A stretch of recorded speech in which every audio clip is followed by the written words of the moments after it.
Baik, sebelumnya saya sedikit menjelaskan terkait dengan Wika Gedung. Wika Gedung ini salah satu anak perusahaan di PT Wijaya Karya Persero Tbk yang fokus induknya adalah di general kontraktor, sedangkan kalau di Wika Gedung sendiri fokusnya kepada industri atau bisnisnya di konstruksi gedung. Jadi memang ada sedikit diferensiasi, kami fokus kepada konstruksi gedung atau investasi di gedung yang memang mengerjakan bisnis dari hulu ke hilir, ada investasinya, kemudian juga ada konstruksinya. Baik, di CSR sendiri, kami Wika Gedung ini memiliki visi ya Bapak Ibu. Pastinya setiap kita membuat program atau membuat sesuatu gitu, kita harus punya visi yang jelas dulu. Apa yang harus kita lakukan gitu ya. Nanti CSR kita akan bergerak kemana gitu loh. Nah, pastinya ini akan menjadi suatu pedoman atau semacam guidance yang nantinya akan menjadi arahnya perusahaan atau CSR ke depan. Kami tetap mengacu pada visi. Visi ini pun juga kami sudah perbaruin. Artinya, ketika visi ini sudah mengadop hal-hal yang sifatnya keberlanjutan, itu pasti message-nya sudah jelas, Bapak Ibu semua ya, bahwa kita fokus kepada keberlanjutan perusahaan. Keberlanjutan itu bukan hanya CSR saja, tetapi semua bagian atau semua divisi atau bagian yang ada dalam perusahaan itu harus mempunyai keberlanjutan. Di dalam visi kami ini menjadi mitra terpercaya dalam menciptakan ekosistem konstruksi yang inovatif dan berkelanjutan. Jadi di sini sudah dibikin semacam benang merah gitu ya, bahwa kita sudah fokus ke sana. Kemudian itu juga diterjemahkan ke dalam misi yang poin kelima ya, berorientasi pada keberlanjutan, dan pastinya ke tagline yang juga ditekankan tentang collaborating to build sustainable construction. Di sini juga ditekankan kita juga harus fokus kepada konstruksi yang berkelanjutan. Di sebelah kanan ini mungkin Bapak Ibu bisa lihat kami membuat semacam rumah CSR ya, yang mungkin juga di beberapa company yang lain pun juga menerapkan hal yang sama gitu ya. Karena memang topiknya di sini adalah CSR, fokus kepada atau berlandaskan pada tata kelola perusahaan. Apa sih dampaknya CSR terhadap tata kelola perusahaan? Di sini kami bisa jelaskan bahwa di dalam rumah CSR ini, yang di atas ini adalah WG Cares ya. WG Cares ini CSR kami punya semacam moto ya. Kami sebutnya menjadi WG Cares CSR kami. Di sini kepanjangannya adalah Wika Gedung CSR Action for Responsible Business and Sustainability. Kemudian kami turunkan menjadi 5 pilar ya, di bidang building hope, building wellness, building future, building nature, dan building prosperity. Intinya sebenarnya ini lebih kepada fokus kepada tetap ke pendidikan, kesehatan gitu ya, terus kemudian kepedulian, terus pemberdayaan dan pengembangan masyarakat. Nah, tadi yang disinggung oleh Bu Juni, bahwa bagaimana cara kita menjalankannya, kita harus punya strategi dan target. Apa yang harus kita lakukan tadi, ya harus fokus kepada SDGs tadi. SDGs kan ada 17 ya Bapak Ibu ya. Dari 17 SDGs tadi, mungkin tidak semua yang kita bisa lakukan, tetapi mungkin beberapa indikator atau beberapa goals yang bisa kita lakukan sesuai dengan line bisnis atau kemampuan dari perusahaan kita gitu ya. Kemudian kita juga berpedoman terhadap ISO 26000, kemudian juga ada corporate purpose dan ESG strategi, dan di bawahnya supaya memang bisa berjalan baik, kita harus mempunyai integritas ya Bapak Ibu, atau fondasi, yaitu adalah GCG.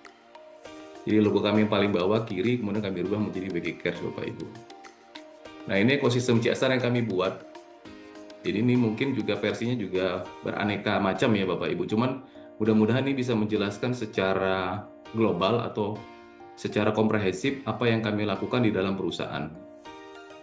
Jadi kami mengacu dari Permen gitu ya, karena memang kami adalah salah satu anak perusahaan BUMN, dan memang secara mandatori juga kami juga inline juga dengan peraturan-peraturan yang di BUMN, walaupun kami juga tetap mengacu pada peraturan-peraturan yang lain gitu ya, yang Permen 1 MBU 2023. Kemudian juga kami turunkan menjadi tadi, tagline yang tadi, bahwa kami punya semangatnya holding dan semangatnya di CSR kami.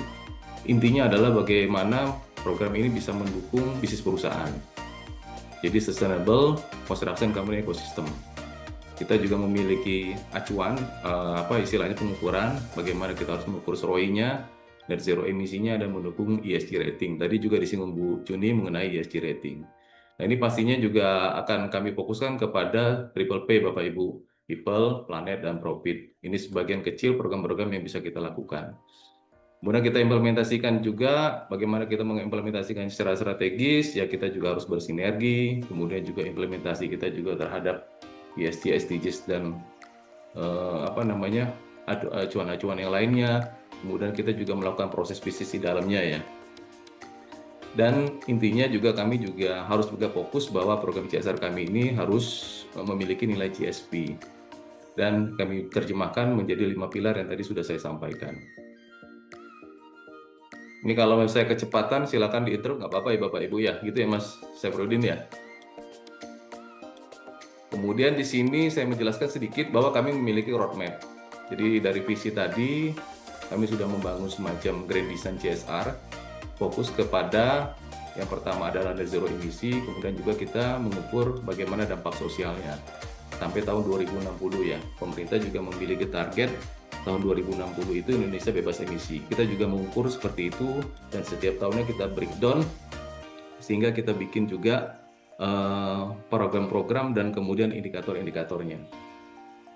Ini kurang lebih seperti ini Bapak Ibu. Kemudian juga ini mungkin sedikit sebelum kami menjelaskan apa sih manfaatnya program CSR itu bagi perusahaan, kami juga menyampaikan sedikit ya, mungkin sedikit gambaran ke Bapak Ibu sekalian, beberapa program-program yang kami lakukan. Yeah.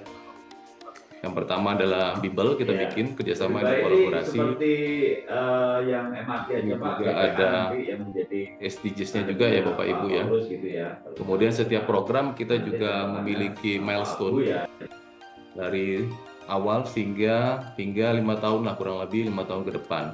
Sehingga di sini juga kita memiliki apa yang menjadi exit strategi kita. Nah, ini beberapa kegiatan di Bimbel ini kami melakukan pembangunan infrastruktur, kemudian juga di sini ada volunteer ya, atau keterlibatan karyawan dalam hal sebagai tenaga pengajar. Nah, ini kami juga membuat MONEF Bapak Ibu ya, monitoring evaluasi, karena ini juga suatu hal yang sifatnya sangat strategis. Jadi setiap program kita juga harus kita lakukan MONEF ya, setiap periodik gitu ya. Ya kita bisa mendapatkan apa yang menjadi feedback dari program tersebut. Program berikutnya adalah sertifikasi tukang. Ini juga karena memang bisnis kami di konstruksi, jadi tukang-tukang istilahnya pekerja lapangan ya, itu kami lakukan sertifikasi, baik sertifikasi di bidang KSAE, quality, safety, dan sertifikasi lainnya. Intinya supaya mereka jadi lebih baik dalam bekerja Bapak Ibu, gitu ya. Mereka mendapatkan certified yang dikeluarkan oleh badan resmi, baik itu dari Dinas Tenaga Kerja maupun dari PU. Ini juga kita bikin milestone-nya Bapak Ibu. Nah, ini kami data juga perkembangannya dari batch yang pertama sampai dengan batch ke-7 ya. Pertumbuhannya seperti apa, dan dampaknya bagi kami adalah ya ini, pekerjaan mereka akhirnya lebih baik. Pekerjaan proyek kami juga lebih baik gitu ya. Kemudian juga mengurangi repair atau perbaikan-perbaikan defect-defect di lapangan, sehingga tidak harus banyak waste dan mengulang pekerjaan. Kemudian pastinya juga mengurangi risiko kecelakaan kerja. Gitu Bapak Ibu. Nah, ini juga menjadi program CSR unggulan kami, yaitu kami memiliki produk yang namanya modular. Modular itu semacam bangunan yang seperti Lego Bapak Ibu. Mungkin yang belum familiar dengan modular, kita pernah membangun rumah sakit COVID tuh pada saat itu dalam jangka waktu 1 bulan kurang ya. Ada yang 8 hari, ada yang 21 hari. Kemudian kita juga membangun pedok Mandalika untuk MotoGP juga pada saat itu juga menggunakan modular. Jadi memang bangunan yang sifatnya modular yang bisa dipasang gitu ya, knockdown di tempat Bapak Ibu. Ini kami gunakan juga untuk kegiatan CSR.